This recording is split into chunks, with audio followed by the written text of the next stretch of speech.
Ebushafo na ye checha obi biara esanso ema ahwefo etiefo adofo Ganafo nyina ye obi biara akwaba edeba Attention TV so your most inspirational YouTube channel. Ebushafo sa wo ba ye channel no so na say you are new to the channel na say wo nyan subscribe ya ahobrase kwanso bon homod ne na subscribe ne kama enfa ema ye se ne be ya ye nya de video fofo nya betudwa pe wo benya nkaibo na wo so aba channel so abehwe bi ama wo so hu ne e kokokoso e wo man Ghana mu. Ebushafo ebra ye nsa wo bre ne yembo enra samna ye wo ede emamono emu ebuchafo na yesi form na ya share ensam na se na ye di amamodi a na ye di mu betu fa na ya bo edi era asante bekwai ne yetene se ama ne ye bobi efri hono mo ba eye arahusem eni enyan yi papa na ne yetene se asase bi ewo asante bekwai ya entawantawa wentwi ekokokoso ede efa sa asase no ho a enya asem ketwa wei enanam so ema ohene a owo sa akro no so eto ensa ede fre emrante ene wo mo a wo mu bon asem ne mu oto nsa ede from so mo mbra yentena se na yemfa ye entu eye na ebra enkomotwetwe ne ekokoso wei ana wo hene ne esori edina ne nanso na ebra ohene ne sori edina ne nanso no sana acid ewo ohene ni motuom anase ne ntomamu eno ananam so ema ohene ne eto acid ne pete ya na so o spray acid no edigu enkrofo na wo mabodwa no so o spray digu mo so wei se mani wei se maso wei se miti na ne yetense na akwakoye deja wo no akwakoye wentwi entokwa gidi enya asem ketwa wei enanam so ma ekọ report ma post for ebe tebri ohene edekotwe aban ekukum na ye bisa ne se ede yinti anam so ama wabodwa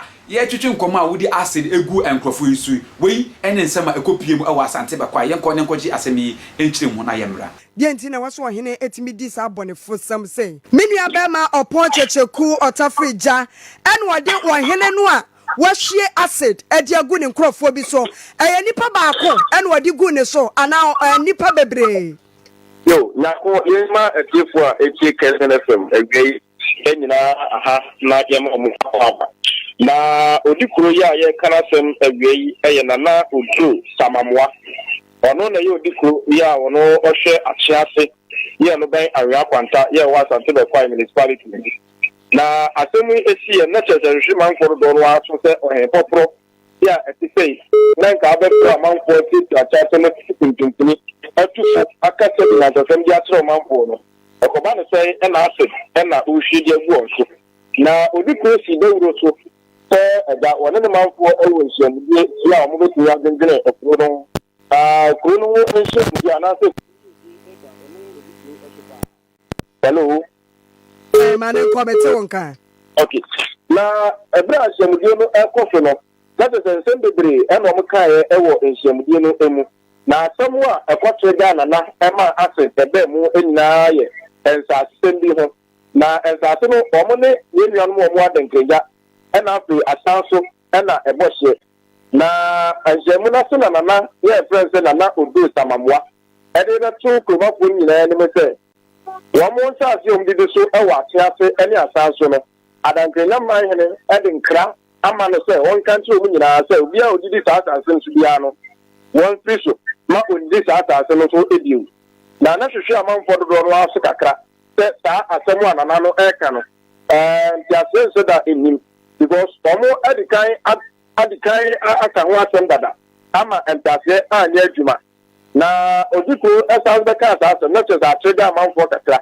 na enso atrikura na odiko so akwakoto no ne de ewo saabia ho kura ye 4000 Ghana cedis wadia se botom ede ko ba sai na afu do beka chese adenkega man ne se saabia ho no nyina ya ne dia etom tiase a enyi etom bi sa odiko ye odro samamwa se onchom ba bi potia wo mo asase da afi wonchi wo mo adankrenya ene asanso wo mo hye ya wo mo bo na odiko bi na no ka trom se won de obedi ade no wonim hye ya eda woni adankrenya ene asanso entem eno enkonkoda the one by just no ayo ma se de na eka no enya dia omo ebetiase enti e ma de ni kasakasa eba hol mo a na ohene ekasa kura no obi ese na yenti na se omo kasa bia na fi se enye na kono na ebrefi no na enu omusia na se bebe sa eba branti ni mu a na ne buofu na otutu ntuma na afi akwa akotina fi eti na sori ya otutu ntuma no Omuni nsana na eko tete da hoye no. Na na ba no aboa no, na de ibesi bia beti. Na baba wa unimu a miye miti me kasa, oso na kebie na ne obedi ase. Na na ase do ase ni butum. Ene osore ya na ase di, o space de osre kokofo eso no. Na enkra kire wadi bu eye straight one bi ena egumu a na explain sa kakra na obe some trouble ko du hono ye ne committee secretary ye wo bia ho ye wura ko do fodo edi enkomo amo chim se asemu e be hu ye ne de tie ni nyina no eno kro do na ye je ho na the pai aposifo enso e ba ho te omo ba fa na e de no akọ e do video ni pictures no a eye bre ya aposifo ba ho na omo ba be fa na eye odikuro oduro samamwa e de no akro na before so omba be fa na kwa na kro no na enkra ya e ba no se bra some job so duro no so ma fo ne ka chere se ye ni mesi esi na fi ho no mo a wa ria ye be tue enye all because na ba no akwa ko to tue so bi o be wura ti obi ano wa ri ono so 23 eni e ga post for na ba no e de na nyina eko eye approach for asiye then na ye hwe mu a hu se nana enya mebri abetem sa bring na nana enya nku approach for asiye e mebri efi nemu edipa mi ensa eno omo de no gu om so a omo de omo to a sabia na sabia omo omo ni omo bushia edi edew ejenu a yesiye eye owo achiafe ye no ba nwa kwanta ene se nana odikuro samamwa wo fiase edi egu ni manfo so na etire eye ate na ntantrofo ekọ ye de say alert na kurumafo no so e kire say ade no ye acid popim say wo mde no ko apoti fo aso ya echi nana ejitu no say ade no eye acid ene wo de ko dwabo na afia ohwegu ne manfo so tena akọ ye echiye ewo achiase eno no enti ese nana da sohim nana da so apoti fo aso ya ana ewraba na ase ewra bi de eye serious pa ewraba ne de no no okobe na okoye de ewraba ne de no e ba se dom no sa ewo ho no na nana etu ase bi ha ese wo no sa no obi a gane obi a penitri ati adidi eti ewraba ne gane no na nanim ana se na chi ene hwe nana ye ni ti ono de ni de etimi ekogu dana ewraba ne chi sa no eti ono de na obe na na pa eti na no de onya akese na mo mrante ni bi ya ne mi ensa de ka ho no omo de ne se da nye serious pa na mo omo ni na ko ara sabia ama emma na ma ru ni de be ma ne ka oba no na nkra aba no pese ono de